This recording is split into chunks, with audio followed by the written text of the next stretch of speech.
Hello नमस्कार दोस्तों, कैसे हैं आप लोग? अच्छे हैं ना? मैं Chandan Kumar Sunny math makers 2M channel पर आप सभी का स्वागत करता हूं। आज की क्लास में हम देखने वाले हैं समीकरण, इक्वेशन।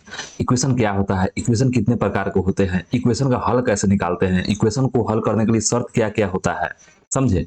और क्वाड्रेटिक इक्वेशन भी पढ़ेंगे, यानी द्विघात समीकरण पढ़ेंगे हम लोग। वन वेरिएबल वाले पढ़ेंगे, टू वेरिएबल वाले पढ़ेंगे। तो चलिए क्लास को स्टार्ट करते हैं। और क्लास स्टार्ट करने से पहले एक मोटिवेशनल हम देख लेते हैं। मंजिल ने हौसलों से कहा तेरी बस की बात नहीं। मंजिल ने हौसलों से कहा तेरी बस की बात नहीं। हौसलों ने मंजिल के आंखों में आंखें डाल के बोला चल झूठी, तेरी इतनी औकात नहीं। चलिए हम लोग इसी लाइन से क्लास को स्टार्ट करते हैं। सबसे फर्स्ट हमको आता है समीकरण। कुछ कुछ ऐसे बातें हैं जो हमको लिस्ट में लिख लिए हैं, जिससे ये होगा कि हम जल्दी जल्दी इसको क्लास को खत्म कर सकते हैं और बहुत कम टाइम में आप बहुत सी ज्यादा चीजें सीख सकते हैं। इसलिए हम क्या करते हैं कि सबको वो जो अच्छा अच्छा इंपॉर्टेंट चीज लगता है हम उसको पहले ही लिख लेते हैं इसमें, ठीक है, टाइम कम लगने के लिए। तो चलिए सबसे पहले हम लोग आते हैं समीकरण क्या होता है। कलम अच्छा से चूज कर लेते हैं हम यहाँ से साइड से आके। चलिए समीकरण क्या होता है बताइए। इक्वेशन जिसे कहते हैं वह गणितीय कथन जिसमें अज्ञात चर राशि होता है उसे समीकरण कहते हैं। देखिए अज्ञात मतलब जो हमको ज्ञात नहीं है उसको हमको निकालना पड़ता है। अचर मतलब क्या होता है, वेरिएबल होता है जो बदलते रहता है, जिसका मान, ठीक है, कांस्टेंट मान होता है, वो फिक्स होता है, वेरिएबल होता है, ठीक है। तो जैसे कि हम एग्जांपल के रूप में देखते हैं 9x बराबर 18 दिया गया। इसमें से हमको x का मान, देखिए इसमें x का मान ज्ञात है, यानी चर का मान क्या है, अज्ञात है। इसमें से x का मान निकालेंगे तो कितना हो जाएगा, 2 हो जाएगा, क्योंकि 9 से दोनों तरफ भाग देंगे तो ठीक है, इसका मान निकल जाएगा। यहाँ देखिए x प्लस वाई बराबर कितना दिया गया, 12 दिया गया। x मान 9 बराबर कितना दिया गया, 5 दिया गया। etc जितना भी ये सब क्या है, अज्ञात समीकरण ही है, और उसमें से x y का मान हम लोग निकाल सकते हैं, ठीक है ना। चलिए नेक्स्ट स्लाइड पे चलते हैं और आगे सारे कॉन्सेप्ट को देखते हैं। देखिए समीकरण कितने प्रकार के होते हैं, तो इसमें बहुत से ऐसे प्रकार के होते हैं, लेकिन हम लोग 2 प्रकार के लिए हैं इसमें। एक चर वाले समीकरण को लिए हैं और द्वि चर वाले समीकरण को लिए हैं। तो देखिए एक चर वाले समीकरण किसे कहते हैं, वन वेरिएबल वाला समीकरण। जिस समीकरण में एक चर होता है, जिस समीकरण में एक चर होता है उसे क्या कहते हैं, एक चर समीकरण कहते हैं। जैसे कि 2x बराबर 5 दिया गया है, इसमें क्या है, एक ही चर है, यानी x का मान कितना है, एक है। इसमें x y रहता है तो डबल वेरिएबल हो जाता है, ठीक है। देखिए इसमें x है, एक x है ना, तो ये क्या है 4x माइनस 9 बराबर क्या है, 0 है। ये सब इक्वेशन है, ठीक है। ये सब किसका एग्जांपल दे दिया है हमको, वन वेरिएबल वाला।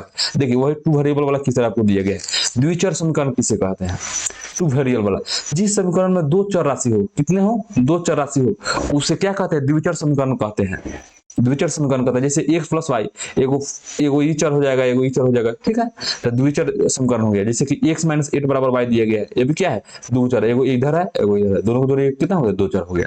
इसमें x का मान और y का मान अलग अलग है, इसका मान हमेशा बदलते रहता है। इसमें x का मान रखेगा, y का मान कुछ और आएगा, y का मान कुछ और रखेगा, इसमें x का मान कुछ और निकलेगा। इसलिए बोलते हैं कि 2 चर है इसमें, ठीक है।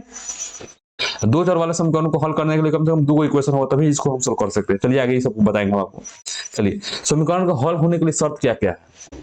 यदि आपको समीकरण दिया गया है a1x plus b1y plus equal to c1 बराबर c1 दिया है, तथा a2x प्लस b2y बराबर अगर c2 दिया गया है, तो उस स्थिति में होता यह है कि जो x स्क्वायर का गुणांक है इसे a1 कहते हैं, b स्क्वायर x का गुणांक है जो a1 है, y का स्क्वायर b1 है, और c है जो कांस्टेंट है। इसमें क्या है, x का स्क्वायर क्या है, x का गुणांक कोफिशिएंट क्या है, a2 है, और y का गुणांक b2 है, और c2 क्या है, कांस्टेंट है यहाँ पर। तो यदि देखिए आपको a1 बटा a2 dot not equal to b1 बटा b2 हो, यदि a1 बटा a2 का अनुपात है जो b1 बटा b2 के अनुपात के बराबर नहीं होता है, तो क्या होता है उस स्थिति में, अद्वितीय हल होता है। क्या होता है, अद्वितीय हल होता है, यानी संगत हल होता है, समझे। और इसका हल होता है, क्या हल होता है, तो केवल और केवल एक हल होता है, वो भी इसका कटान बिंदु निकलेगा, ठीक है। यहाँ पर कटान बिंदु निकलेगा जब दो बराबर नहीं होगा तो, और इस टाइप से इसका हल निकलता है। वही अगर बात करें हम लोग क्या, यदि a1 बटा a2 बराबर b1 बटा b2 हो, तो क्या होगा, अनंत हल हो जाएगा और संपाती होता है। अनंत हल होगा और संपाती होगा। एगो रेखा ही जा रहा है, उसी रेखा पर एक और रेखा हो जाएगा, इसी को संपाती कहते हैं। रेखवे के ऊपर से रेखा दूसरा चढ़ जाता है, समझे। 3 नंबर में देखिए आपको, यदि a1 बटे a2 बराबर b1 बटे b2 और c1 बटे c2 बराबर नहीं हो, तो इस स्थिति में कोई हल नहीं होगा। क्यों, क्योंकि समानांतर रेखा हो जाएगा, दोनों क्या हो, समानांतर रेखा हो जाएगा, जिसका ग्राफ जब खींचेगा तो समानांतर हो जाएगा। इसलिए क्या होगा, ये कहीं इसको कटवे नहीं करेगा तो हल कहां से होगा, अनगिनत हल हो जाएगा इसी स्थिति में, मतलब कोई हल होगा ही नहीं, ठीक है। चलिए नेक्स्ट कॉन्सेप्ट हम लोग देखते हैं। नोट आपको याद रखना होगा। अद्वितीय हल क्या होता है, प्रतिच्छेदी होता है, इसका केवल और केवल एक हल निकलता है। कटान बिंदु क्या है, एक जगह कटान करता है, इसलिए a1/a2 b1/b2 रहता है, तो क्या होता है, अद्वितीय हल होता है, उसका कटान बिंदु होता है, और केवल क्या होता है, एक हल होता है। ठीक है, उसके बाद में देखिए a1/a2, नोट में हम इसको फिर दोबारा समझा दे रहे हैं इसलिए कि आपको मेमोराइज रहे। a1/a2 बराबर b1/b2 हो तो क्या होगा, रेखा के ऊपर से रेखा चढ़ जाएगा। ठीक है, और उस स्थिति में अनंत हल होगा, संपाती होगा, एक रेखा के ऊपर से दूसरे हो जाएगा, संपाती हो जाएगा। और कोई हल नहीं होने की स्थिति में क्या होता है, जब रेखा समानांतर आ जाता है, देखिए रेखा समानांतर हो जाता है, a1/a2 बराबर b1/b2 बराबर does not equal to c1/c2 हो। ठीक है, चलिए नेक्स्ट हम स्लाइड देखते हैं। अब आता है समीकरण युग्म को हल करने का तरीका। जो अगर समीकरण दिया हुआ है उसको कितने तरीका से हम हल कर सकते हैं, तो 4 तरीका है मेन। एक होता है आलेखीय या ग्राफीय विधि, आप ग्राफ बनाकर उसको सॉल्व कर सकते हैं। कोई अगर मान है तो उसको देखिएगा कहाँ कहाँ कट रहा है, उसमें x y मान निकालिएगा, उस तरह से ग्राफीय विधि से हल कर सकते हैं। उसका प्रतिस्थापन विधि, दूसरा का मान क्या है, प्रतिस्थापन विधि। एक स्थान बदल कर दूसरे का में डाल देंगे, उसके बाद में मान निकाल देंगे, तो प्रतिस्थापन विधि हो गया। दूसरा का नाम विलोपन विधि, यानी x स्क्वायर का गुणांक और x स्क्वायर का गुणांक मिला लेंगे, उसके बाद में y स्क्वायर और जेड का गुणांक और रहता है, उसको घटा उटा कर लेते हैं, उसमें से मान निकल जाता है। इसको विस्तार से बताने वाले टेंशन ना लीजिए आपको। उसके बाद में बृहद गुणनखंड विधि होता है। आप यही जानिए कि 4 किस्म से हम क्या करते हैं, समीकरण का हल निकालते हैं। एक बृहद गुणनखंड विधि हो गया, विलोपन विधि हो गया, प्रतिस्थापन विधि, आलेखीय विधि हो गया। ठीक है, चलिए आगे नेक्स्ट हमको समझाते हैं, एक एक करके देखते हैं। आलेखीय या ग्राफ विधि क्या होता है, देखिए ये वो ग्राफ बना लेते हैं हम यहाँ। इस विधि में एक स्वच्छ अचर लेकर ग्राफ पर हल निकालते हैं। अपना मन से कोई भी अचर है उसको ले लेते हैं, इसके लिए एक ग्राफ बना लेते हैं। देखिए जब x का मान हम लोग 0 रखते हैं तो y का मान कितना हो जाएगा 9। देखिए x का मान अगर 3 लेते हैं तो y का मान कितना हो जाएगा 6 हो जाएगा। देखिए इसमें तब ना 9 हो जाएगा, तो x का मान हम इसमें मान लेते हैं कि ये 3 है। ठीक है, थोड़ी देर के मान लेते हैं ये 3 का है, तो इसका 6 का मान कहाँ इतना जाता है, इस हिसाब से इसको हम कटान बिंदु करते हैं। ठीक, इसमें देखिए x का मान कितना दिया गया है, अगर इसमें हम क्या करते हैं, x का मान अगर कितना रखते हैं 0 रखते हैं, x का मान 0 रखते हैं तो y का मान कितना हो जाएगा 3 हो जाएगा, तो y का मान आपका 3 यहाँ हो जाएगा। ठीक है, x का मान 0 रखते तो y का मान 3 हो जाएगा। और जब हम y का मान 0 रखते हैं तो x का मान क्या होता है 3 हो जाता है। यहाँ पर देखिए, यहाँ इसको कराने बिंदु क्या हुआ, यहीं पर कराने बिंदु हुआ, तो इसका x का मान कितना होया इसी स्थिति में, बोलिए x का मान कितना जा रहा है, यहाँ से सॉल्व करिएगा तो x का मान हमको 6 आना चाहिए और y का मान कितना आना चाहिए, तो y का मान 2 होना चाहिए। कितना आना चाहिए, तो ये 6 में से 3 घटाइएगा तो 6, 9 में से 3 घटाते हैं तो 6 आया, 6/2 कर देंगे तो कितना आ जाएगा 3 आ जाएगा। यानी y का मान 3 होना चाहिए, y का मान 3 होना चाहिए। और इसका ग्राफ कटाइएगा तो कहीं कटेगा, बीच में यहीं पे कटेगा कहीं। ठीक है, y का मान 0 रखते हैं तो x का मान 3 हो जाएगा, तो 3 का 3 अच्छा होगा, मतलब ग्राफ जब बनाएगा तो उस तरह से इसको मिलेगा। इसको कराने में जब निकलेगा तो ये ग्राफ में कहाँ पर काटेगा, ये जब x का मान 6 हो और y का मान 3 हो तो y का मान 3 का ही समांतर है, x का मान 6 होगा तो इसके समांतर होगा। तो जब ग्राफ करेगा तो इसी कराने में इसका निकलेगा, जब ग्राफ पर हल करिएगा तो इसको पता चल जाएगा ग्राफ विधि से। समझ गए ना कहने का मतलब, ग्राफीय विधि से हल करने के लिए हम लोग ग्राफ बनाते हैं। ठीक है, अपना से उसमें अचर रखते हैं, दूसरा मान निकालते हैं जो सुविधा के हिसाब से उसके आगे बढ़ते हैं। ठीक है, उसके बाद में आता है प्रतिस्थापन विधि। इसमें क्या करते हैं, इस विधि में किसी समीकरण से लाइन ही कट गया, चलिए कोई बात नहीं, लाइन कट गई तो क्या हो गया, वीडियो बनते ही रहेगा। प्रतिस्थापन विधि क्या होता है, इस विधि में किसी समीकरण से एक चर का मान निकालकर दूसरे समीकरण में डालकर हल निकाला जाता है। जैसे आपको दिया गया है, इसमें से x का मान निकाल लीजिएगा और इसमें डाल दीजिएगा, जैसे कि इसमें से है x का मान इसमें से निकालिएगा, दूसरे का समीकरण से x का मान निकालिएगा तो कितना हो जाएगा 3 + y हो जाएगा। और दूसरे के में डाल दीजिए, दूसरे का में डाल दीजिएगा तो कितना हो जाएगा, x का मान डालिएगा तो हो जाएगा 3 + y बराबर 9, यानी 2y बराबर कितना हो जाएगा 6, यानी y बराबर कितना हो जाएगा 6। यहाँ से y का मान निकाल लीजिए, देख रहे हैं x का मान इसमें निकाल के उसी तरह से दूसरा का भी मान पुट करके इसमें से निकाल के प्रतिस्थापन विधि करता है। किसी भी को क्या करेंगे, एक चर का मान निकाल लेंगे और दूसरा में पुट कर देंगे, उसका मान निकल जाता है, जिसको प्रतिस्थापन विधि कहते हैं। स्थान बदल देते हैं, प्रतिस्थापन कर देते हैं। ठीक है, तीसरा नंबर देखिए विलोपन विधि। इस विधि में पहले समीकरण के x या y के गुणांक से दूसरे समीकरण में तथा दूसरे समीकरण के x तथा y के गुणांक से पहले समीकरण में गुणा करके जोड़ या घटाकर हल निकाल लेते हैं।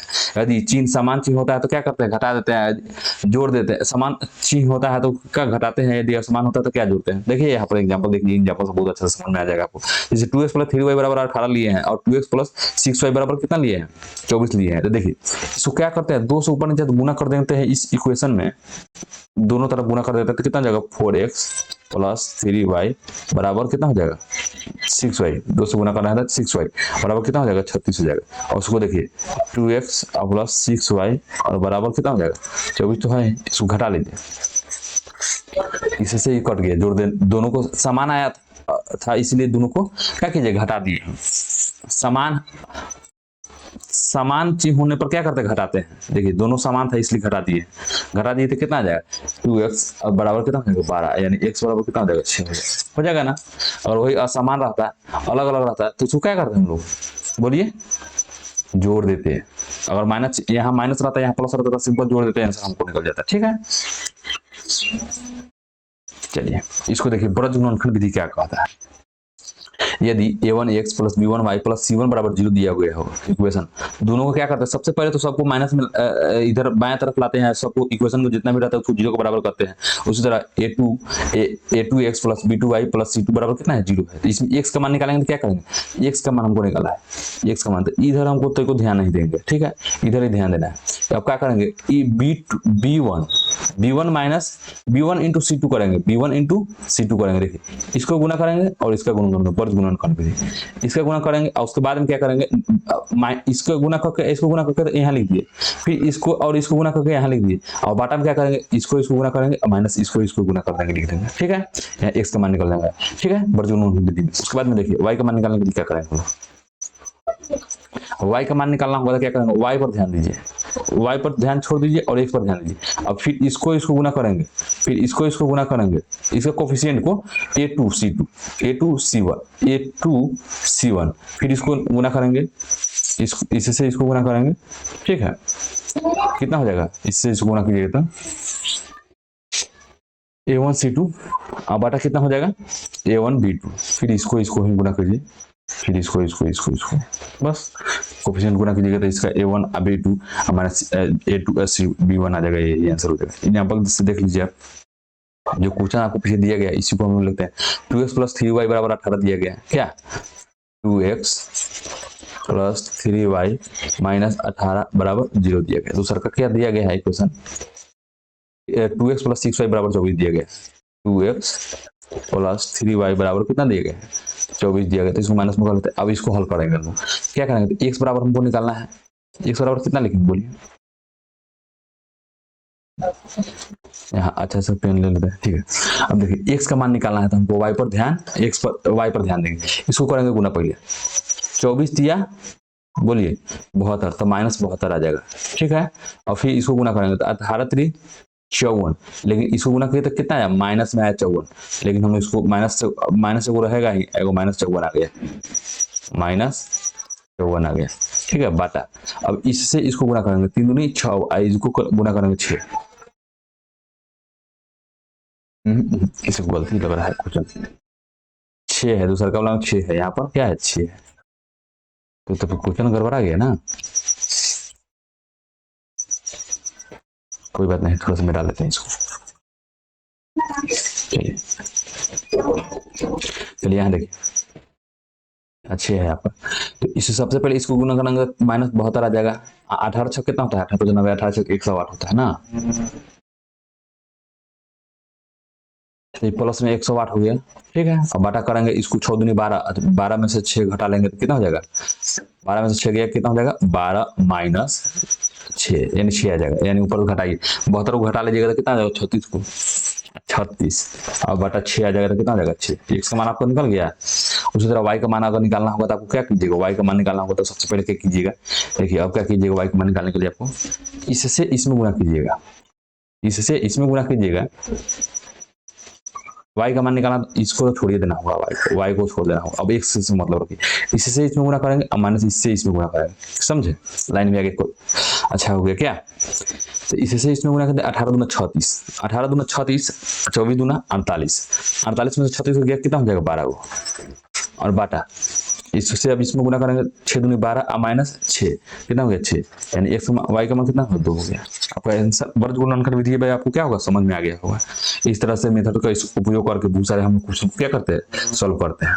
चलिए नेक्स्ट, और ये भी देख लीजिए आप नोट ब्रज गुणनखंड विधि से हल करते समय समीकरण को शून्य के बराबर कर लेते हैं, तो आपको पता ही है सबको नोट भी कर दिए। दो अंकों की संख्या को बनाना हो, यदि इकाई अंक x दिया गया है और दहाई अंक y दिया गया तो दो अंकों की संख्या बराबर हम लिखते हैं 10 इंटू दहाई प्लस इकाई, यानी 10y प्लस x लिखते हैं। यानी आपको दिया गया है इकाई अंक किसी संख्या का एग्जाम्पल लिख लीजिए। देखिए कोई संख्या है जिसका इकाई अंक आपको दिया गया है कितना 3 दिया गया और दहाई का अंक कितना दिया गया है, दहाई का अंक दिया गया है 5। तो उस स्थिति में आपको संख्या निकालना है, नंबर निकालना है, तो कितना लिखिए बोलिए 5 गुने 10 या 10 गुने 5 बताओ बराबर हुआ प्लस 3 कीजिएगा, यानी 50 प्लस 3 कितना हो जाता है 3 पर हो जाता है। यही आपको आंसर देने वाला। ठीक है, इस तरह से हम लोग बनाते हैं।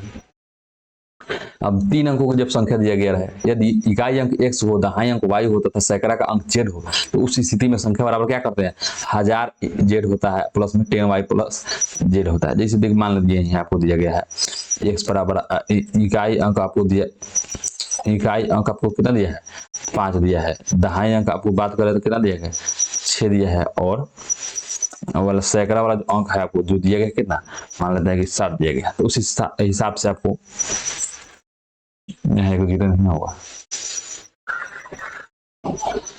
तो संख्या बराबर कितना लिखेंगे आप लोग, संख्या बराबर लिखेंगे 100z, 100 गुने 7, 100 गुने 7 प्लस 10 गुने 6 प्लस 5, यानी 765। ये अब क्या होगा आंसर आने वाला। इस तरह से आप लोग संख्या भी निकाल लेंगे। 3 अंकों की जब संख्या दिए कहेगा इकाई अंक दहाई अंक कुछ भी दिया रहा है 4 अंक वाला भी रहेगा तो आप लोग निकाल लीजिएगा इसी तरह बैठा बैठा कर। ठीक है, चलिए अब द्विघात समीकरण हम पढ़ते हैं। इसमें यहाँ से हम क्या पढ़ने वाले हैं द्विघात समीकरण, क्वाड्रेटिक इक्वेशन। यदि किसी समीकरण का अधिकतम घात 2 हो तो उसे हम क्या कहते हैं द्विघात समीकरण बोलते हैं। उसका अधिकतम घात क्या होना 2 होना चाहिए, जैसे कि x का जो पावर होना चाहिए मैक्सिमम कितना होना 2 होना चाहिए, इसलिए उसको क्या है हम द्विघात समीकरण बोलेंगे। बोलिए ठीक।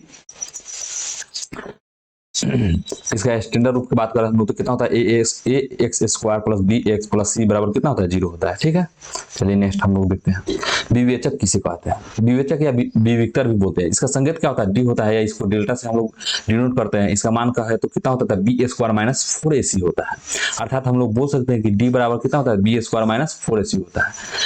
ठीक है, चलिए और आगे स्लाइड में देख लीजिए मूलों को प्रकृति या हल होने की शर्त क्या क्या होता है।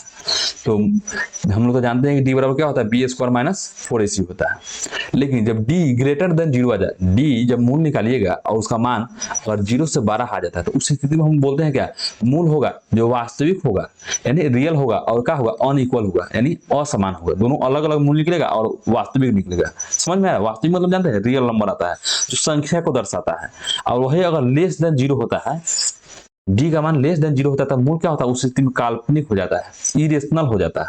समझे, इस स्थिति में हम लोग तो मूल निकालबे नहीं करते, मैट्रिक में सबका टाइप का क्वेश्चन नहीं दिया गया, इसमें निकालना ही नहीं रहता है। और वही अगर d बराबर 0 दिया, 11th में आपको कुछ पढ़ना होगा, d बराबर अगर 0 दिया गया रहता है तो मूल क्या होता है, अगर 0 आ जाता है तो मूल क्या होता है इक्वल होता है, और क्या होता है वास्तविक होता है, रियल भी होता है और इक्वल भी होता है। ठीक,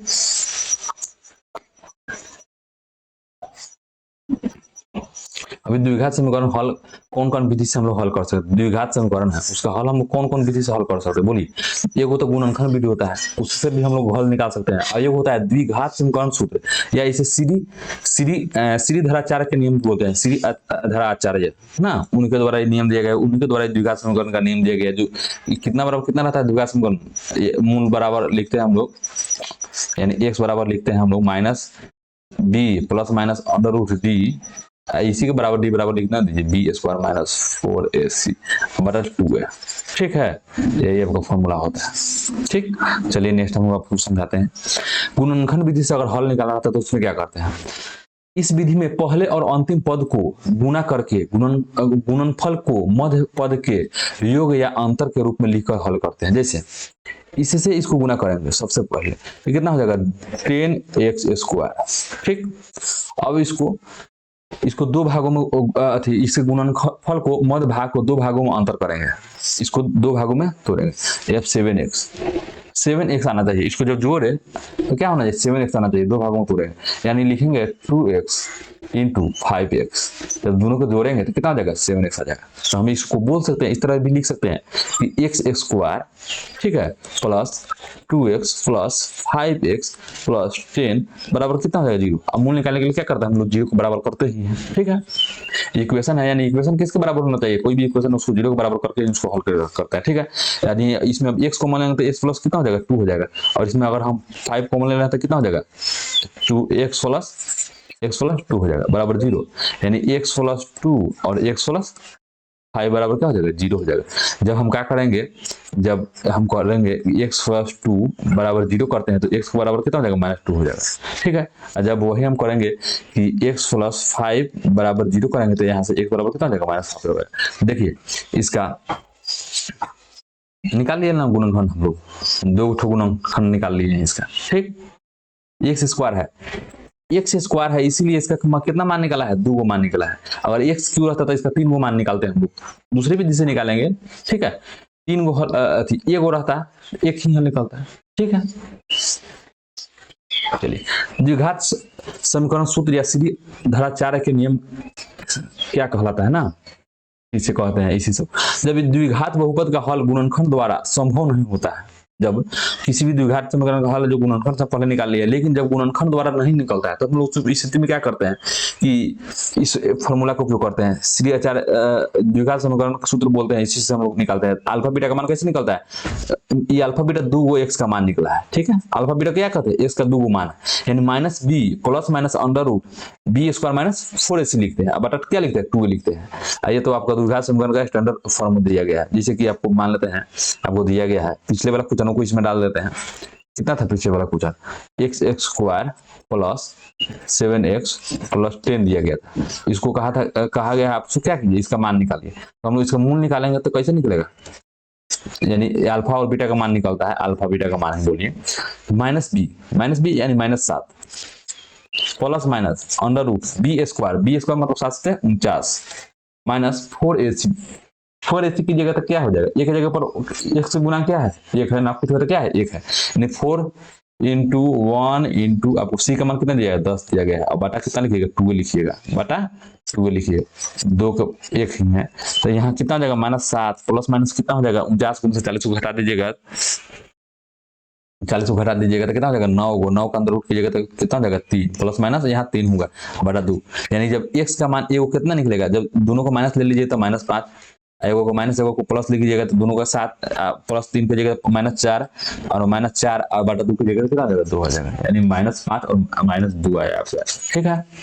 इस फॉर्मूला को भी आप लोग समझ गए। चलिए नेक्स्ट आपको देख लीजिए, देखिए इसको सूत्र परफेक्ट स्क्वायर के हिसाब से हम इसको सूत्र निकालते हैं। कैसे निकालते हैं, परफेक्ट स्क्वायर करके। जब आपको दिया गया रहे ax square plus bx plus c बराबर आपको 0 दिया गया है, तो उस स्थिति में फॉर्मूला कैसे निकालते हैं, जो सीरिया 4 जो नियम दिया है वो कैसे नियम दिए, तो उन्होंने परफेक्ट स्क्वायर इसको बना करता उसको नियम दिए। जैसे देखिए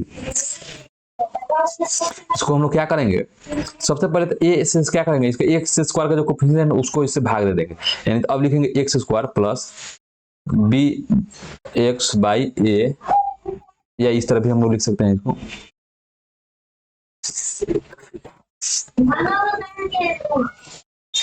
चलिए b by a x plus c by a बराबर 0। दोनों तरफ हम क्या कहेंगे, x से भाग देंगे 0 में भाग देंगे, कोई फर्क नहीं पड़ने वाला है, ठीक है।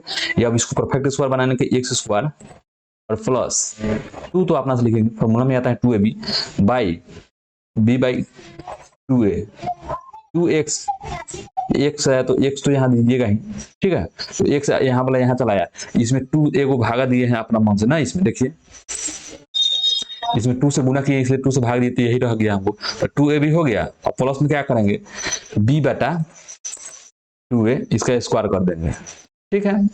और माइनस जिसको जोड़े ये अपना मन से जोड़े तो इसको अपना मन से क्या करेंगे इसमें से घटा भी लेंगे, और प्लस c बटा a बराबर 0, समझे।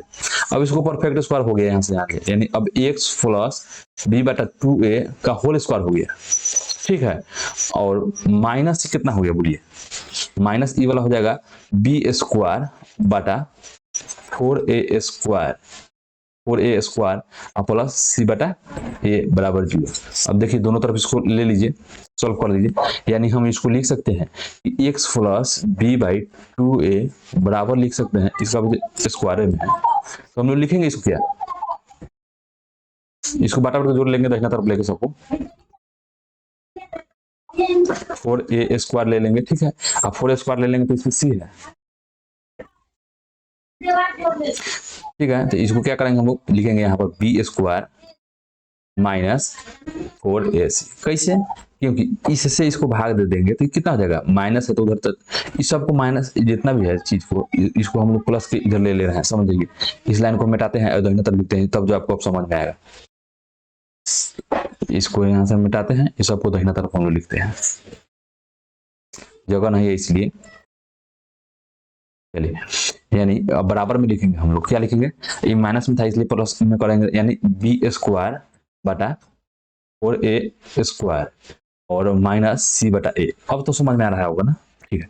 अब देखिए इसको क्या कीजिए, इससे हम लोग लघुत्तम ले लिए हैं 4a स्क्वायर, तो बटा घटाया तो इससे इसको भाग दिए तो b स्क्वायर हो गया, और देखिए a से इसको भाग दिए तो कितना जाए 4a आया, 4a से इसमें गुणा करेंगे तो 4ac हो गया। अब तो आसान हो गया ना, अब समझ में आ गया होगा।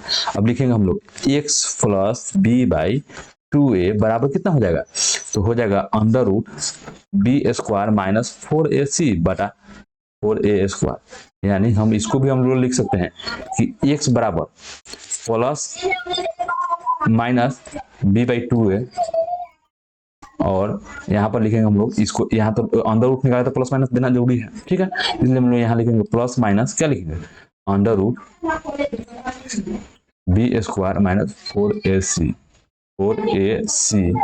बाटा कितना हो जाएगा 2a हो जाएगा। अब 2a है तो इसमें कॉमन ले लीजिए, 2a को कॉमन ले लीजिए, बाटा को जोड़ बना लीजिए, यानी माइनस अब सिंपल b हो गया और plus minus under root B square minus 4ac हो गया, ठीक है।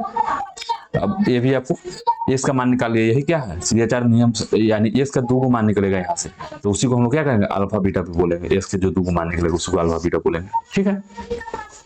और परफेक्ट पूर्ण संख्या बनाने के लिए हम लोग क्या करते हैं, सबसे पहले एक्स स्क्वायर का जो गुणांक है उसको दोनों तरफ से भाग देते हैं। जब एक्स स्क्वायर के गुणांक के हर को दुगुना करके प्राप्त भिन्न को हम लोग एक बार प्लस और एक बार माइनस लिख लेते हैं, ठीक है।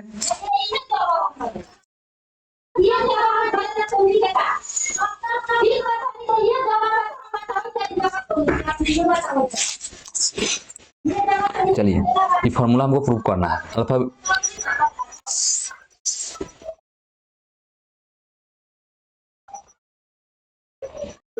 फिर लाइन कट गया, चलिए कोई दिक्कत नहीं, कटेगा तो क्या होगा, हम लोग कुछ छोड़ेंगे नहीं, क्लास को पूरा अपडेट करके ही रहेंगे, ठीक है। तो